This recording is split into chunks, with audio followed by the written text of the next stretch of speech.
Da musst du mir erklären, wie ich ihn einlade. Olá, o pessoal tá chegando. Maravilha, sejam todos muito bem-vindos.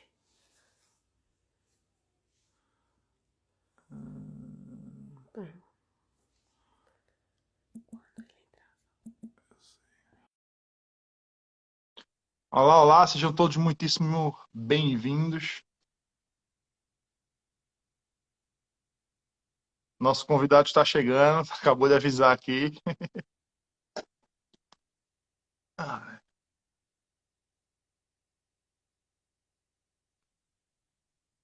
Bom, não sei se vocês estão sabendo, se todo mundo já está sabendo, espero que sim, a gente já mandou essa mensagem para algumas pessoas sobre o que é a nossa live hoje, né? Então, a nossa live vai ser, tá aí no título, o romantismo e a mentalidade alemã, né? Aparentemente são coisas que não tem nada a ver uma coisa com a outra, né? O romantismo, né?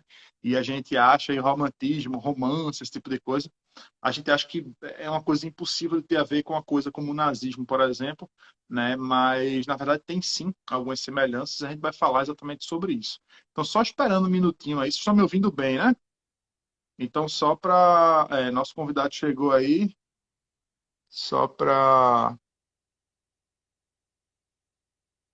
Hum, hum,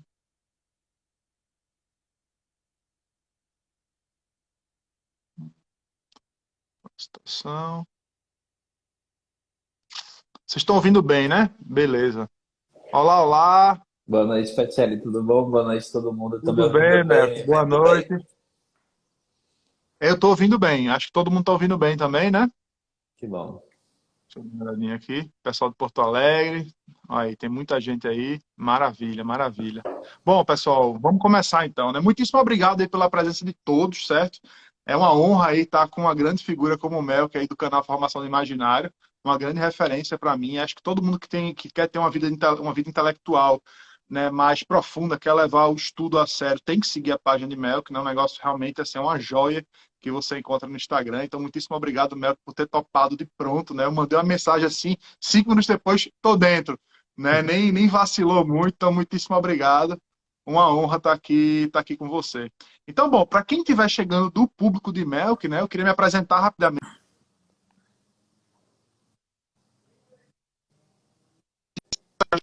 Moro aqui há cerca de 10 anos, né, e tem um blog em língua portuguesa, um dos blogs em língua portuguesa mais lidos, né, um dos maiores blogs em língua portuguesa sobre a Alemanha, sobre Berlim, e eu tenho trabalhado nessa área aí nesses últimos 10 anos, tá bom? E agora a gente vai começar, então a gente começou cerca de 10h30, e vamos lá, agora a bola está contigo, Melk. Se apresenta aí para o pessoal, e aí a gente já pode começar. Então, beleza. Eu que agradeço pelo convite, Patiele. Eu gosto muito da sua página também. Então, eu sou o Melco, para quem não conhece, sou aqui o dono da Formação do Imaginário. E a gente fala basicamente, né, sobre arte, sobre cultura, literatura. E aí que você estava falando no começo, né? Aquela coisa que as pessoas não imaginam que a arte e a literatura possam ter a ver com fenômenos políticos como o nazismo, né? Só que muitas vezes a gente tem de trazer à luz essas coisas que a galera não faz ideia, né? Pô, é como se um político pensasse de repente, ah, vou fazer tal coisa, sem que nada tivesse acontecido antes na cultura, nada tivesse acontecido antes na arte, o que é uma coisa absurda, né? Então as coisas estão sempre bem relacionadas. Essas coisas estão sempre muito bem relacionadas mesmo. Nada acontece na política que não esteja antes representado na arte ou na literatura. Então, Previamente a literatura, né? E aí, para te exatamente. cortar um pouquinho, né, para puxar um pouquinho mais para a questão de Berlim, claro que romantismo, que tem uma influência, claro, né, mas você pega aqui a Sim. filmografia daqui, o início do cinema daqui de Berlim, a década de 20, eu falei sobre isso na live de ontem, né, a década de 20, a década de ouro aqui em Berlim, que o cinema estava bombando, né, você pega aí que boa parte dos filmes aqui de Berlim tratam de monstros, né, é o Golem, Uhum. trata do Nosferatu, né, então como uma espécie de previsão do que poderia vir. Então tem toda uma discussão por trás disso,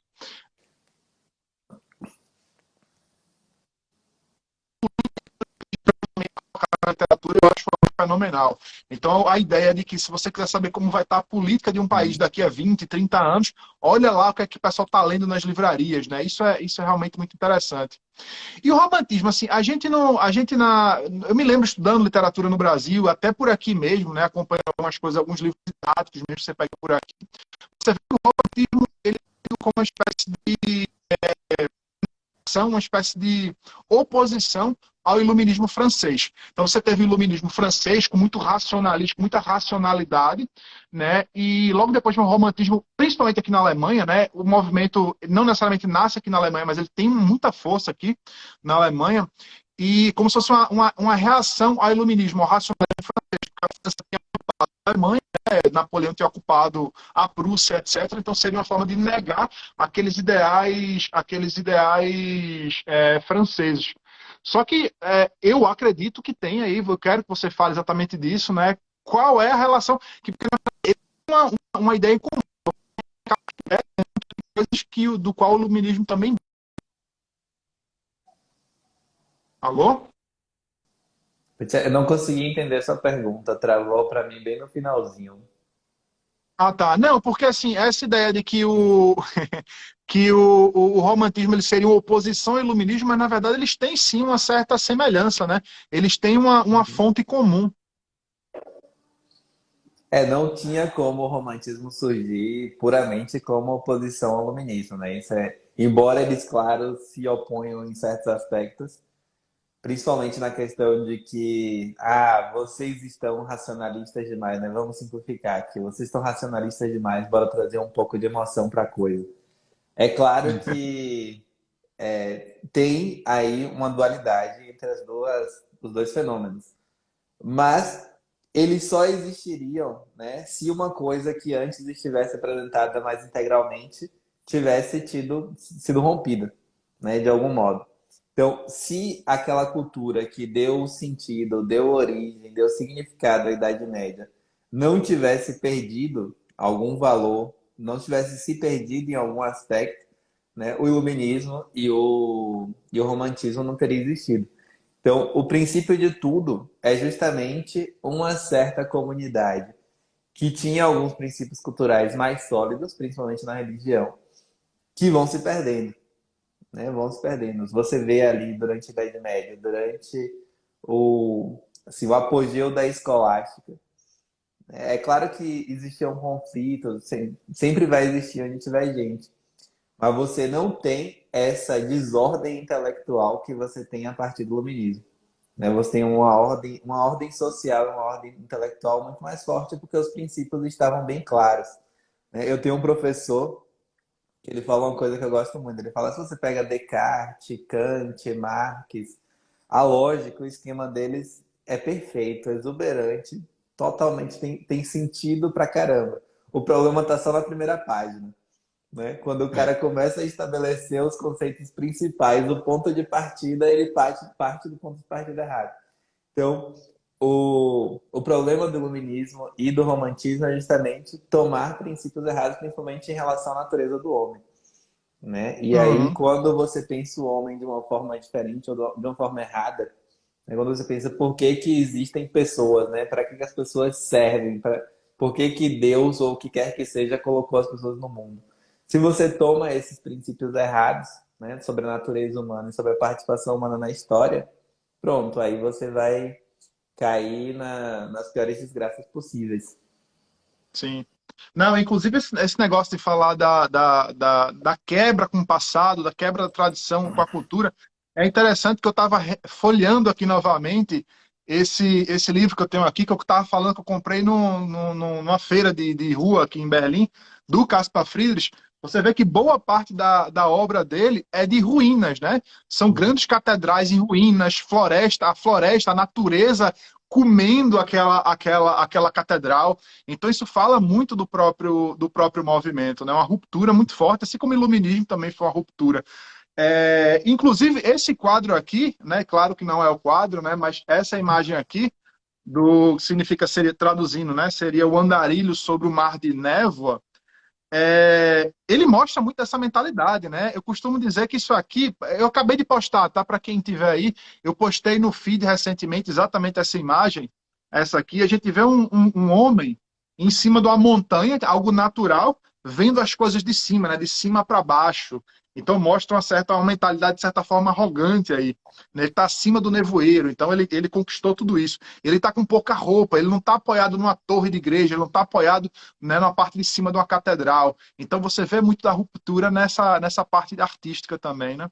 E uma coisa que é muito interessante no Caminhante sobre o Mar de Neva, primeira coisa, né, antes de falar, porra, deve ser muito bom comprar livro aí, hein? Você deve fazer muita inveja em todo mundo. Foi Eu vi 2 euros, você. cara, 2 euros. Caramba, Dois velho. euros. Aqui não sai por menos de R$ 70 se você der sorte. Então, tem uma coisa muito interessante na arte do romantismo, aí no Caminhante sobre o Mar de Neva. Ele tá sozinho, né? Então, se antes você tinha um senso comunitário de que a coisa se cria por uma participação, né? Dentro da comunidade, todo mundo tem que fazer junto, todo mundo tem que seguir certos princípios. Existe uma moral que tem que ordenar a vida de todo mundo. Agora é como se o cara se fizesse por ele mesmo, né? E ele vai ter de negar todas as coisas que estavam no passado. Tem um exercício que eu acho muito legal, todo mundo pode fazer, que é o seguinte: se você pegar as obras do Barroco, que o Pacelli estava falando sobre a iluminação nas obras do Caspar Friedrich. No Barroco, você tem aquela luz, né? Você tem um escuro absurdo, principalmente no Caravaggio, mas vem uma luz e joga a, a cena, coloca a cena no centro, né? Coloca as coisas em seu lugar. Então, a luz ambienta.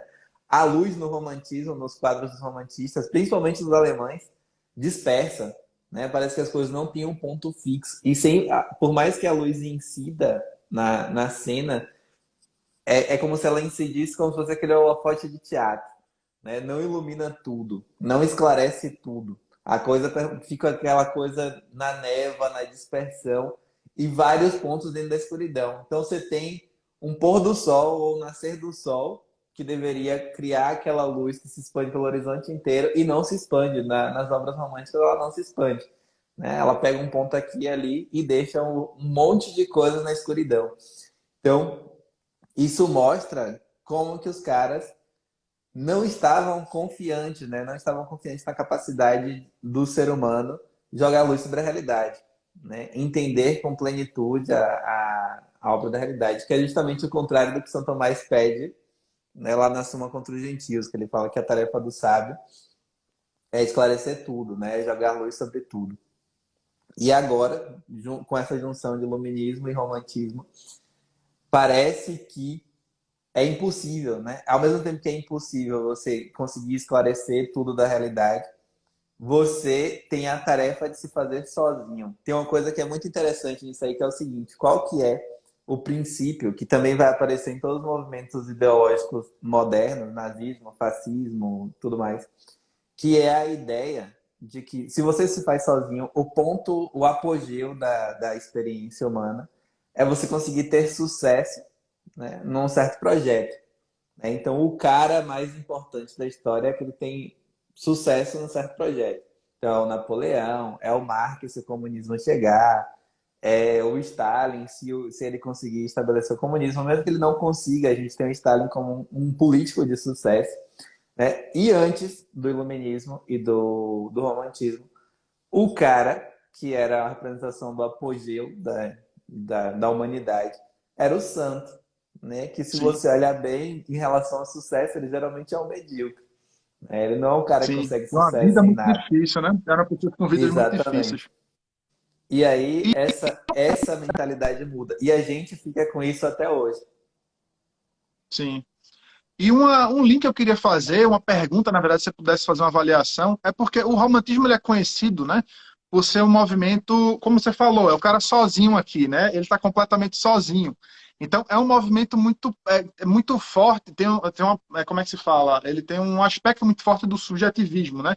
Da individualidade, etc. E como é que isso ajuda a culminar? Eu sei explicar isso historicamente, mas em termos de literatura, sem dúvida, você vai poder explicar melhor, né, em termos de mentalidade mesmo, como é que você pode pegar um movimento que ele tem uma ideia de subjetivismo, de individualismo maior, e você derivar desse pensamento a ideia do nacionalismo, que começa a surgir com muita força aqui na Alemanha? Ou não tem? Então, Porque historicamente tem, não, tem sim, tem. Ou você vê, por exemplo, que eu adoro os irmãos Green, né? Às vezes a gente faz certas críticas ou faz uma análise histórica.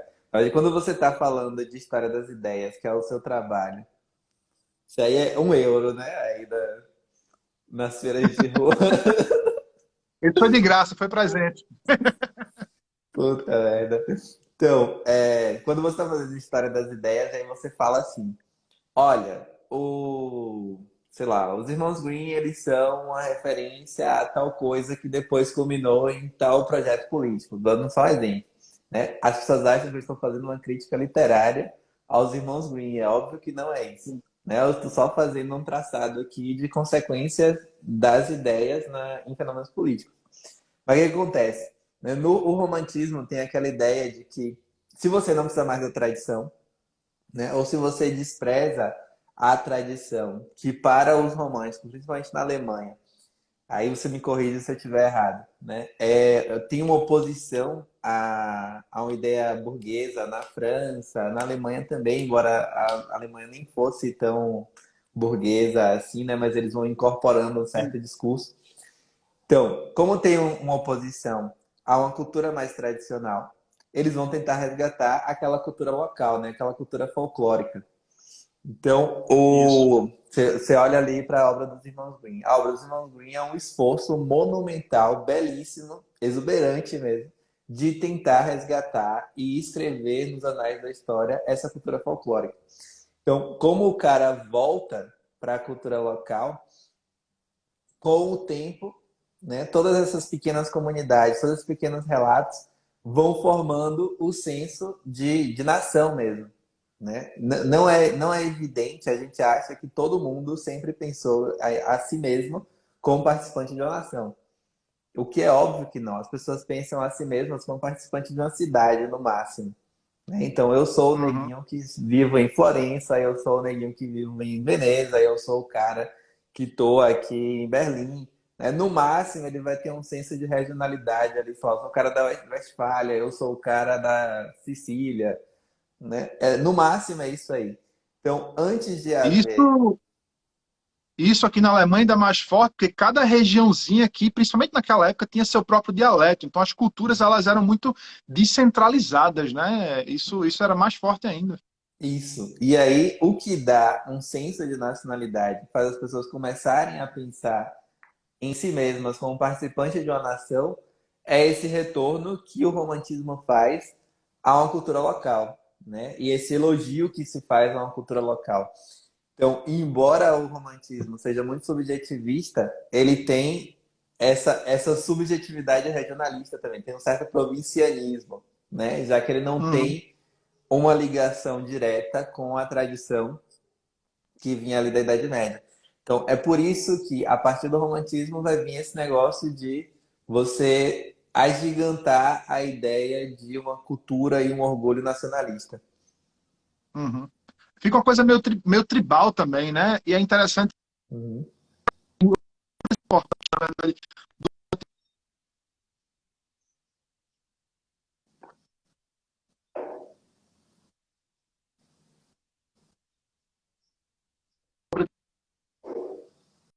Shakespeare o alemão. Então, o alemão era conhecido como o povo que sai traduzindo tudo, né? Aqui na Europa era exatamente assim. E aí você vê que nesse período do romantismo, essa ideia de sempre pegar uma cultura anterior, uma cultura anterior, uma cultura anterior, eles foram atrás do sânscrito, inclusive, né? Foram atrás do sânscrito. Daí é que surge também a questão o interesse daqui da Alemanha pela arqueologia, né? Os próprios nazistas também, eles tinham... Vocês estão me ouvindo? Agora tá normal. Tá conseguindo. Ah, Eu tô tá. conseguindo Travou, né? acompanhar, não sei a galera. Mas Ah, se tá. quiser retomar a ideia. Não, tá. É que essa ideia realmente de fazer as traduções, de pegar documentos antigos para pegar a sabedoria perdida de um povo que não existe mais, de puxar para algo anterior a, de fato, a tradição que eles tinham, como você falou, desde a Idade Média. Os próprios por exemplo, eles tinham uma mania arqueológica de escavar tudo que tinha por aqui para encontrar algum artefato que fizesse uma ligação, né, dos antigos arianos, que foi o povo criador de cultura que foi lá desde a Índia, né, do norte da Índia até o norte da Escandinávia, né, até pegando a Pérsia. Então seria o mesmo povo, sempre essa ideia de querer pegar uma sabedoria mais antiga, né? Isso é muito patente no romantismo também. Tem uma. No fundo, o que aconteceu é o que eu estava falando no começo, né? Você perde a unidade religiosa, você perde, consequentemente, a unidade cultural. E aí você tem que forjar uma coisa que assim, você tem que forjar um mito novo, né? Uma narrativa nova. E aí os caras pegaram essas ideias, né? A ideia da ocupação, que eu acho que hoje isso é muito controverso, né? Desde o começo do século XX isso é muito controverso, de que aquele povo ali tinha tido uma origem comum, né? Toda essa comunidade ali dos Sim, eslavos, dos germanos, tinham tido origem comum. Então é por causa disso, né? Porque quando você rompe com o mito do passado, que dava o sentido de comunidade através da religião, você cria uma narrativa nova. Não é à toa que o Terceiro Reich, né, nada mais é do que uma releitura do Império Romano, né? Porque sim, os caras, quem que a gente é? Nós somos o terceiro Império Romano. Então é sim, sempre assim, você tem que ir atrás de um mito antigo até para as pessoas conseguirem ter uma identidade, né? Porque senão a coisa não funciona de jeito nenhum. E é óbvio que todas as narrativas que vão ser, todas não, mas quase todas as narrativas que vão ser incorporadas no nazismo, como também no marxismo, vêm dessa tradição romântica, né? Porque a tradição romântica, ao mesmo tempo que ela rompe com a tradição católica, ela é uma espécie de mística, né? Ela não é só literatura, não é só arte. Ela se propõe como uma espécie de mística. Você lê o Novalis ele se apresenta como uma espécie de místico, né? Então os caras estavam ali achando que estavam reconstruindo uma sabedoria perdida através de um formato novo. Então, tem uma ideia central nessa onda de você pegar um mito qualquer do passado e reconfigurar para justificar sua atuação política ou sua atuação cultural, que é o seguinte, que é a ideia de que a partir da destruição, né, eu destruí tudo que tinha aqui, eu vou criar algo novo. Então, esse princípio é absurdamente romântico. Né? Você lê ali no Goethe, o Goethe tem uma frase que ele fala: morre e transmuta-te. Então, você tem que morrer para virar outra coisa.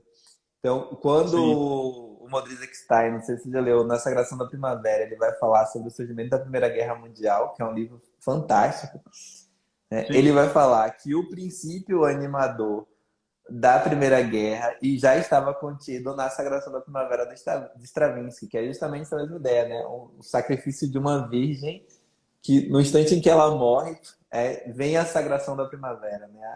A primavera atinge seu momento mais bonito.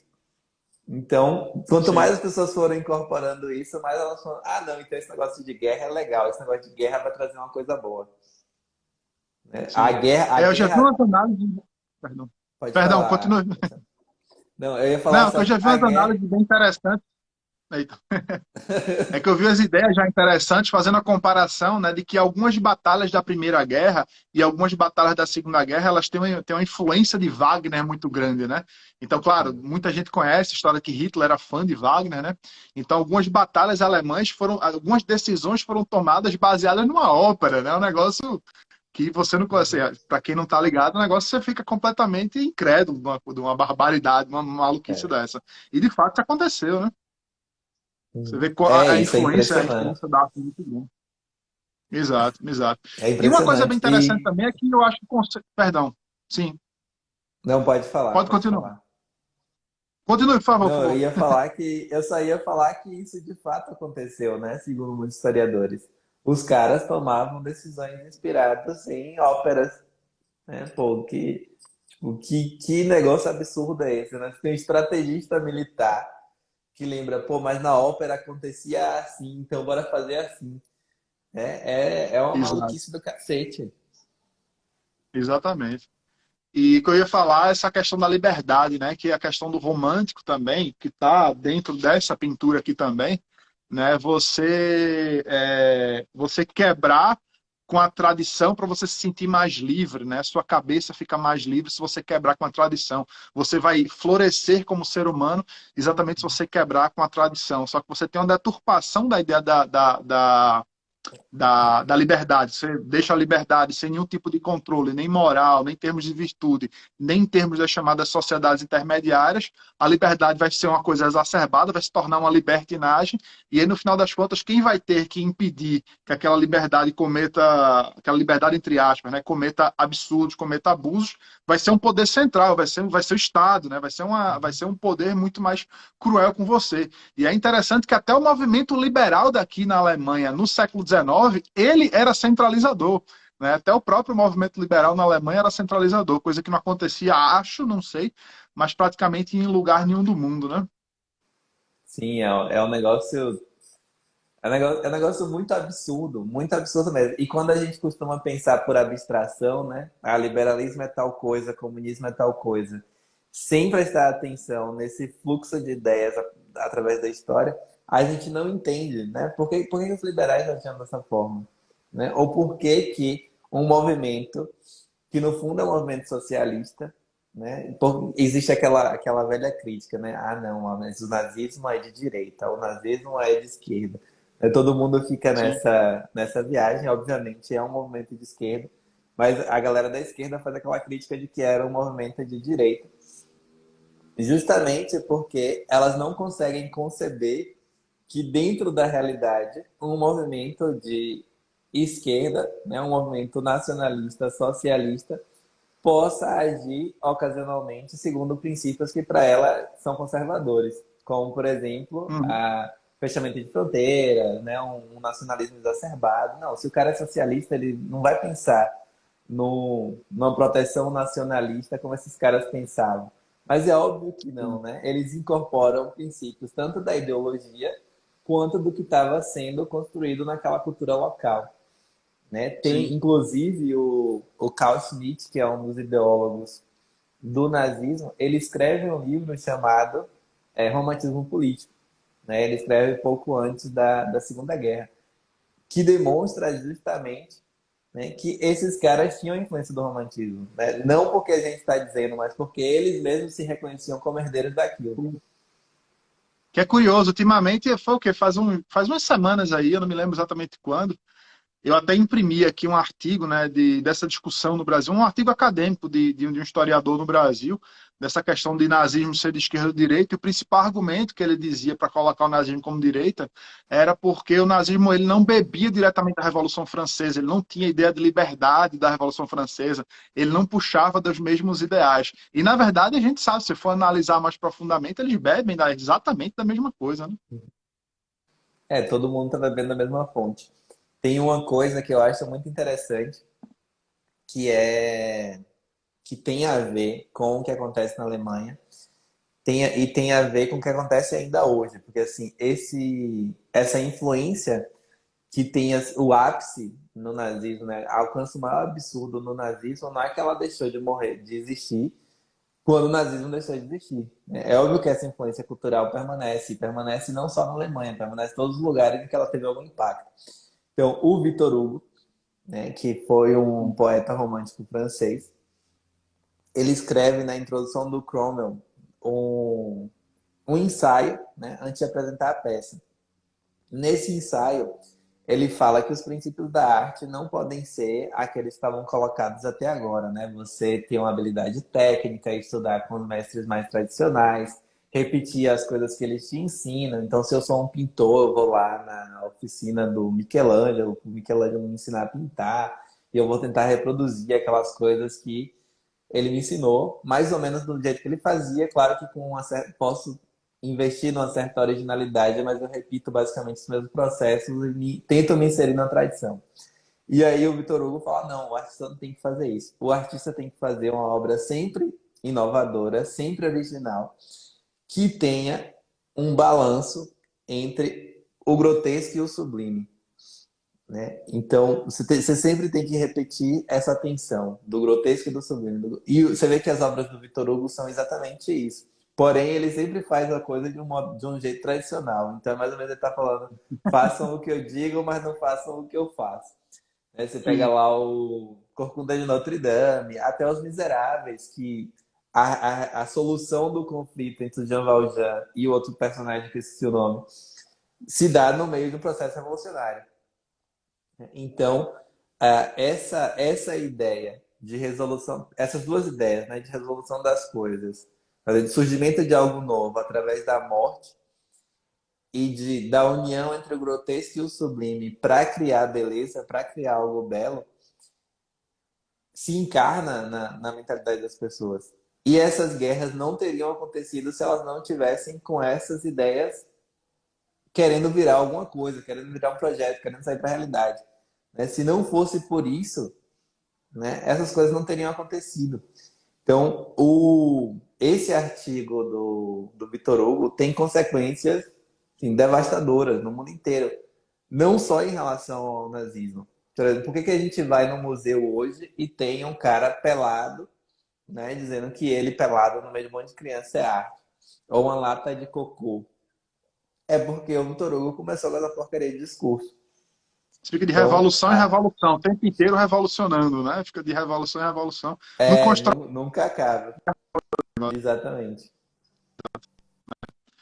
E essa questão de que, né, a grande pergunta que se faz também nessa questão do nazismo é que tem um conceito que não é de todo errado, de que o alemão era um do povo, desde aquela época, né, desde a década de 30, década de 20, etc., o alemão era um povo tradicionalmente, tecnologicamente muito avançado, as melhores indústrias, as melhores marcas, tudo vinha daqui, os maquinários e tudo mais, e ao mesmo tempo era um povo muito culto, né, você tinha aí que pessoas de trabalho muito simples, né, jardineiros, esse tipo de coisa, eram pessoas que escutavam Wagner, liam alta literatura, eles tinham acesso a uma que a gente chama de alta cultura. Como é que pode um povo tão inteligente, né, tão tecnologicamente avançado, cair nesse conto do nazismo, nesse absurdo, né? Você tem alguma avaliação em relação a isso? Então, tem. Claro que eu só posso fazer uma análise pelo ponto de vista das coisas que eu estudo, né? Claro que Uhum. as coisas não acontecem por um princípio só. Tem várias coisas que Claro, se unem e claro. fazem as coisas acontecerem. Mas você tem, né? Você tinha, por exemplo, eu acho que estava falando isso numa aula umas 2 semanas atrás. Você tinha um, um conflito, né, entre filosofias irresolvíveis. Né? Não tem como resolver um conflito entre o que é idealismo, o que é materialismo, o que é ideia, o que é matéria, como se essas coisas estivessem dissociadas.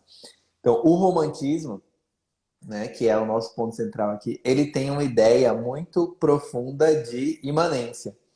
Né? Todas as coisas que interessam estão firmadas na terra, estão sobre a terra, estão sob os nossos pés. Né? Sendo que as coisas não podem ser resolvidas assim. É como o Eric Voegelin vai chamar de gnose, né? A gnose é você ou ser imanente demais ou ser transcendente demais. Se é transcendente demais, esquece da imanência, só pensa no céu, esquece da terra. Ah, sou intelectual, não preciso ganhar dinheiro para comprar pão. Né? Ou você é materialista demais, eu preciso trabalhar para comprar pão, não preciso pensar em nada, não preciso rezar.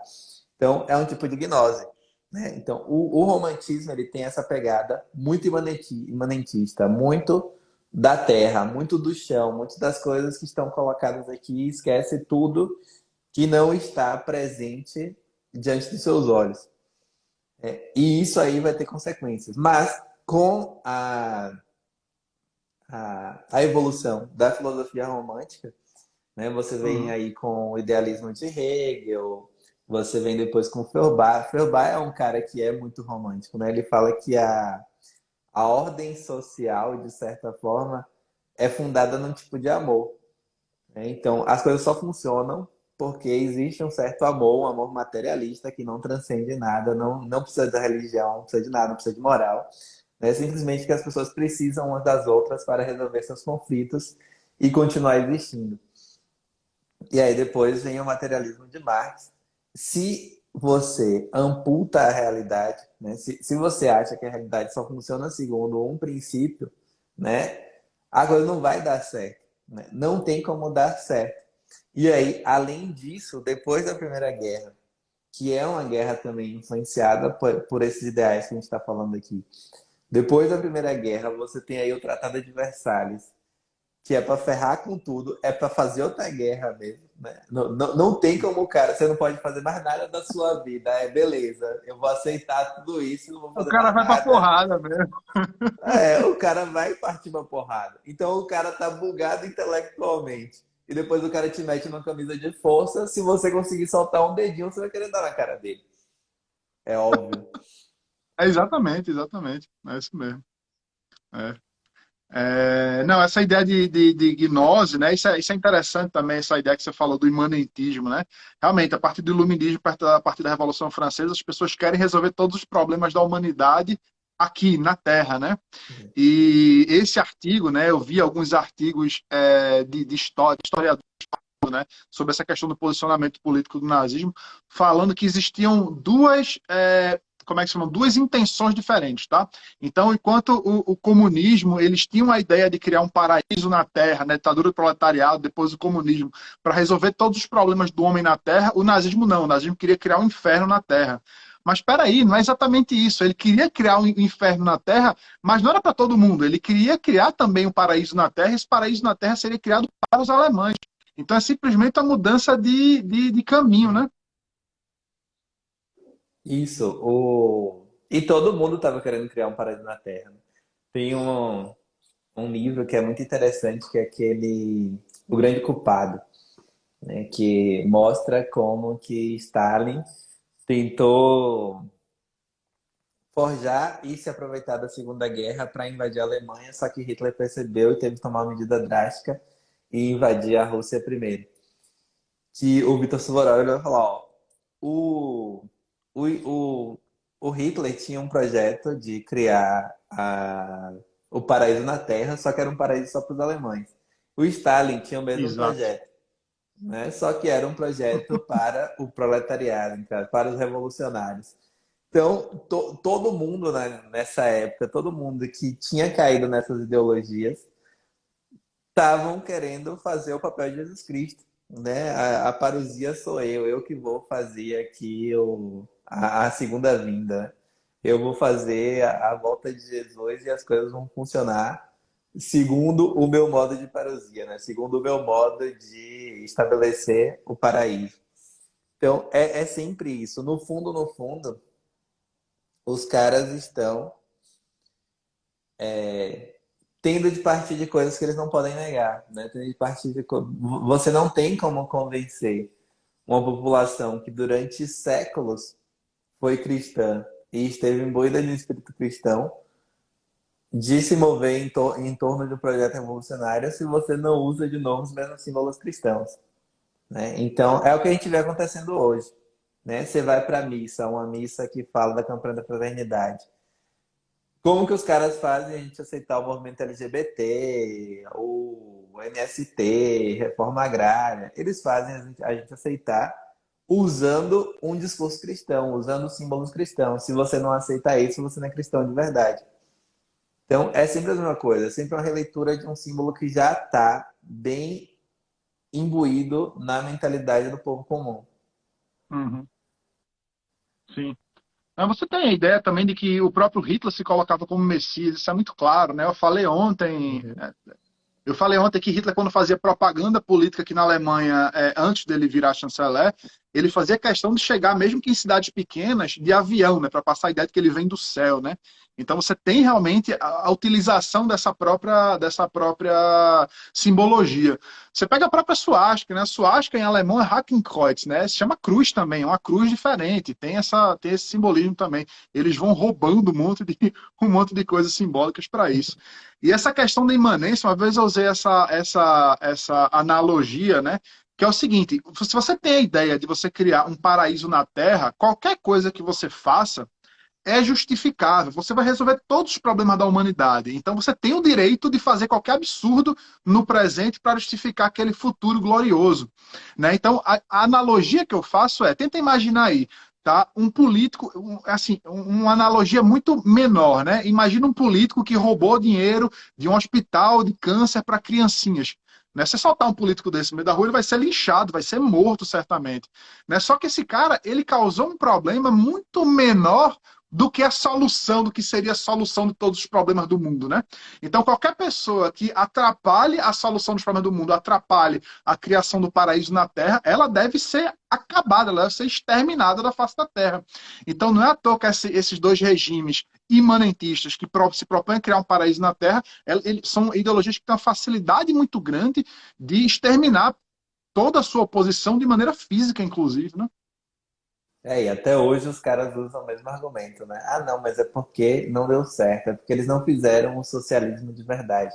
É claro, o nazismo, inclusive para manter a vantagem do socialismo russo, né? Ele é massacrado depois da Segunda Guerra, mesmo eles sendo irmãos, né? Mas, assim, o nazismo Sim. levou a porrada para o socialismo continuar e eles usam o mesmo discurso até hoje, não é porque aquilo ali não era socialismo de verdade. A gente ainda vai fazer o socialismo de verdade, então se a gente tiver que matar mais 100 milhões de pessoas, pode confiar na gente, né? Pode confiar na gente que vai dar tudo certo. Não se faz omelete sem quebrar alguns ovos, né? Mas é sempre o mesmo Essa velha discurso. história também. É sempre o mesmo discurso, né? Exato. E aí, assim, para a gente já começar a fechar, como é que tu faria esse fechamento, né? Dessa derivação do, pô, como é que começa uma ideia de liberdade, aparentemente com uma boa intenção, de uma liberdade, de você ter a liberdade de pensamento para florescer o ser humano e de repente você terminar nessa barbárie, né? Eu tô falando assim, de uma maneira para fechar realmente aqui a Uhum. nossa conversa, né? Tá chegando já numa hora. E ontem eu fui surpreendido que o negócio parou, Não. acabou em uma hora. E aí eu queria fazer de maneira correta hoje. Você conseguiu salvar? Que eu queria ver depois. Consegui, Ah, consegui. que bom. Então, eu vi que, inclusive, eu fico pensando aqui, pô, será que a gente falando aqui de nazismo o tempo inteiro, os caras não vão derrubar a live no meio da live, né? Não aparece o estagiário no Já derrubaram Instagram. um monte de coisa da gente, não sei. Mas eu não Então, deixo no Instagram por isso. tem que continuar mesmo, que esse trabalho é muito importante. Então, para a gente fechar de como essas ideias tiveram consequência, né? Bora pensar num, numa construção que se dá um pouco previamente ao romantismo alemão, mas que influencia o romantismo alemão, que é o projeto pedagógico do Rousseau. Né? O Rousseau aparece com o Emílio com a ideia de que não, as pessoas são naturalmente boas, elas têm uma índole, uma influência, uma inclinação à ordem, à virtude. Ou seja, ele está apagando o pecado natural e basta que a criança não seja importunada pelos erros da sociedade, que naturalmente ela vai crescer e vai se tornar um anjinho, uma coisa mais fofa do mundo. Então, essa ideia do Rousseau, esse princípio do Rousseau, ele se incorpora no romantismo francês e depois no romantismo alemão e até no romantismo brasileiro. Quando você vê os indigenistas brasileiros do romantismo, né? Eles acham que o índio é o cara fofo e perfeito. Né? Ah, não, o índio é o cara fofo, perfeito, puro. Você lê Iracema, nossa senhora, parece que aqueles índios ali vieram do céu. Então, o índio do José de Alencar, ele tem influência do Emílio do Rousseau. Então, você percebe que aquela coisa não fica perdida num livro.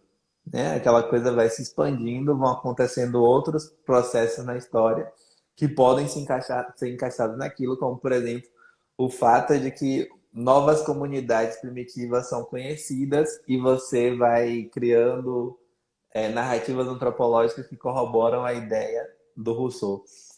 E aí isso vai se encaixando na sociedade. Então, tem dois princípios aí. Né? O primeiro princípio, a sociedade é ruim e ela precisa ser reformada para que o homem não seja mau. né? Porque a Ou seja, não sociedade... só a sociedade simplesmente, mas todo o arcabouço cultural que vem antes do nascimento daquele bom ser humano, né? Tudo aquela Exatamente. influência negativa nele. Então você tem que quebrar com todo aquele arcabouço cultural, né? Exatamente. Então, de um projeto pedagógico apenas, você já tem todos os princípios de reforma da natureza humana e da sociedade. Então, é óbvio que disso aí, consequentemente, alguém que vai ter que tem poder, porque o Rousseau não tinha poder para fazer, porque se ele tivesse, ele teria feito um monte de merda.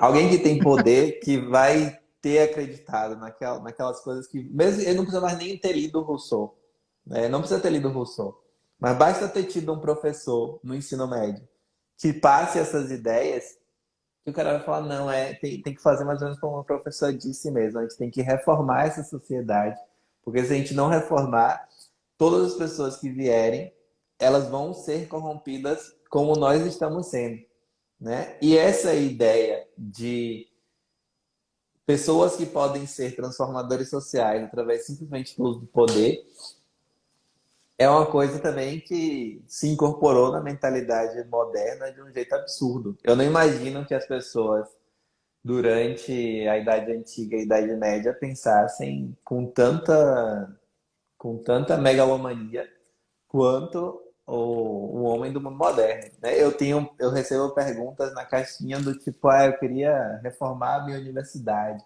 O que que eu faço para mudar o país? Eu não quero mais. Você vê, as pessoas têm ideias megalomaníacas até para resolver problemas simples, né? O prefeito cria regras por causa da pandemia e o sujeito simplesmente em vez de simplesmente desobedecer, né? Não, eu vou sair de casa depois das 8 horas, não importa o que o prefeito diga, eu vou sair sem máscara, eu vou para missa. Em vez de simplesmente desobedecer, ele quer ficar sonhando com um projeto revolucionário que se oponha àquele outro projeto revolucionário.